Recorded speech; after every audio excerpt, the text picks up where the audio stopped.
I think maybe somebody should release a virus like that. The Stephen King's The Stand. We just like no like targeted virus, like targeting old people or whatever. Just release a virus that's gonna kill 90% of people. I think that's what happened. That's what we're already there. But still, they're not killing that many people. What are you talking about? People dying all over the world. Like, it's building up. They're trying to say it's fucking mutating again. They're like, oh, this one didn't work. Try again. Just saying, that's the vibe I get already. Hey, let's give you, like, you know what? We got 17 vaccines. Yeah, there was projections saying that we're going to have like 100 million or 150 million people. Yeah, but listen to this. Like, when you think about it, it's like, you know what? Fucking vaccines take, 7 years or whatever the fuck they usually say to come up with this shit. But like nine of them come out in under a year? And it's going to be like, you really?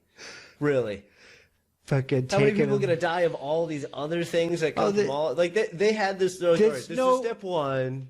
Let's throw this on. Oh, we need 7 There's in no that definitive proof, like, or whatever of this. Need definitive but proof. they're saying that the timeline and how the connected plays to Bell's palsy coming in people. Something like that. Bell? What the fuck is... I know it's bad. I've heard about it. I just don't remember what it is. I don't know what Bell's palsy is. Get a phone. Bell's palsy. And that's the thing that worries me the most, especially with, like, children. You know what I mean? If you give these kids these vaccines, like, don't get me wrong, the social aspect and, like, things like that of school is important. The curriculum is garbage. That needs to be addressed. Some of it's gotten better. Some of it's gotten way out of whack. These are things we really need to address, guys. We got to take some focus, some time, really put our 2 cents in.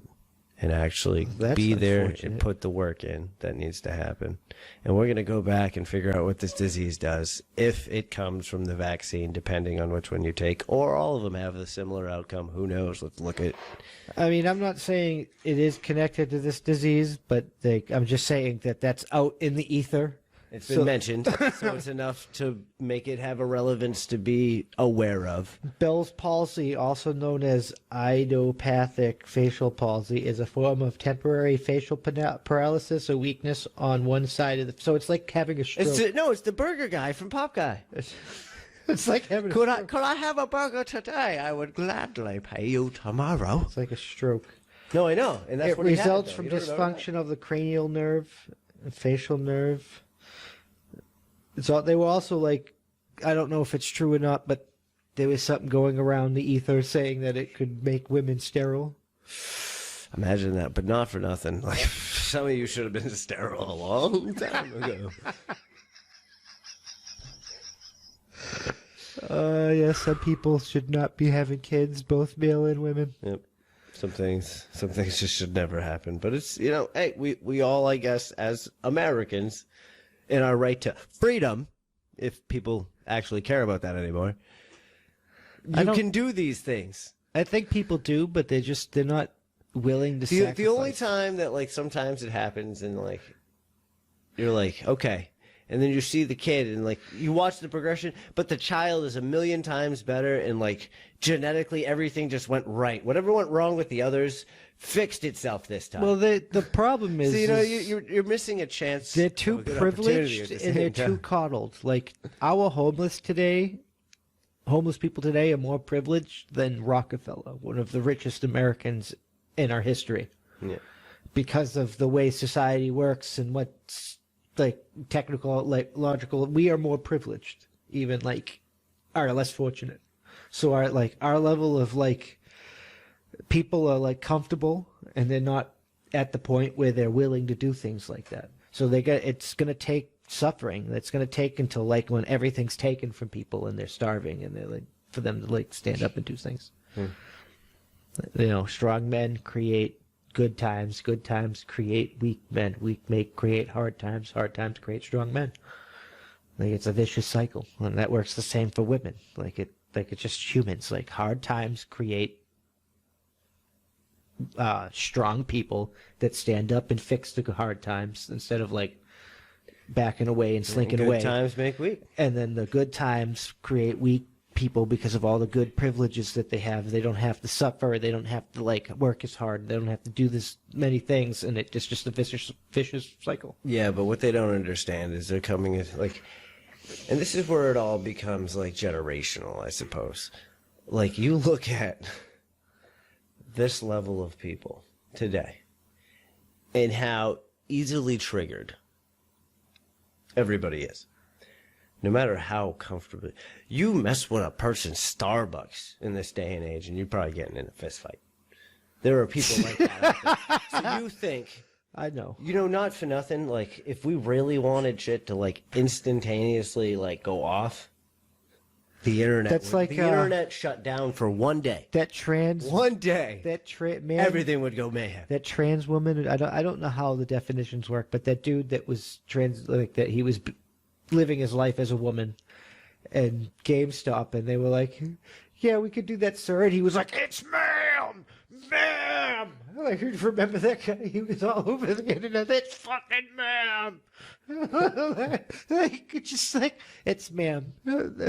Thank you. Have a nice day. That's how that should look. You know why he gets so fucking irate? Because, like... You look like a man? Like the homeless person, right? No, it was just some guy at GameStop. Was it a guy or a man? It was a customer in GameStop that was a transgender person that was obviously a fucking man, born a man, trying to be a woman. And they called him sir, not trying to be rude, and he like freaked out and was like, it's fucking man. Yes. Bridget. There's no need to get that irate over stupid shit. The people that don't accept you for you are not important to you. Like, they are irrelevant. They have no effect on your life. That was like today, you know. Of course, me. I like crunch time Christmas shopping. It's good stuff. Now, I've gone out at crunch time every single year for as far back as I could imagine. I've seen a lot of, you know, you get the bell peoples ringing their bell. Some are dressed like Santa Claus. Some you get some elves, usually just old people. Sometimes it's a weird guy, kind of scary, but you feel bad, so you throw something in the bin. But this year, this is probably the funniest thing ever. Like, there was one, she kind of looked like a gremlin. But this is the person herself. But that wasn't the part that made it amazing. The part that made it amazing was dancing next to her was a unicorn. But not just like a person dressed as a... No, I'm talking like the full air inflatable unicorn outfit. Like dancing in the middle of the wall. So is it like one of those wacky... Yeah, it was like that. And just, I'm like, wow. And they like got their bells and they like jiggling and shit. I'm like, wow. I'm like, all right, the gremlin and the unicorn. That'd be a good movie. Oh, man. Yeah, we're fucking making fun of people, but that's comedy. That's how you make fun of people. People make fun of me. Just don't take it so seriously. Don't get so fucking butthurt. It was awesome.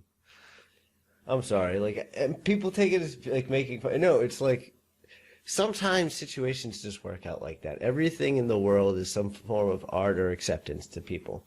Now, whether you take it as an insult or not, to that person, that moment was... It was perfect. It was priceless. It was sealed.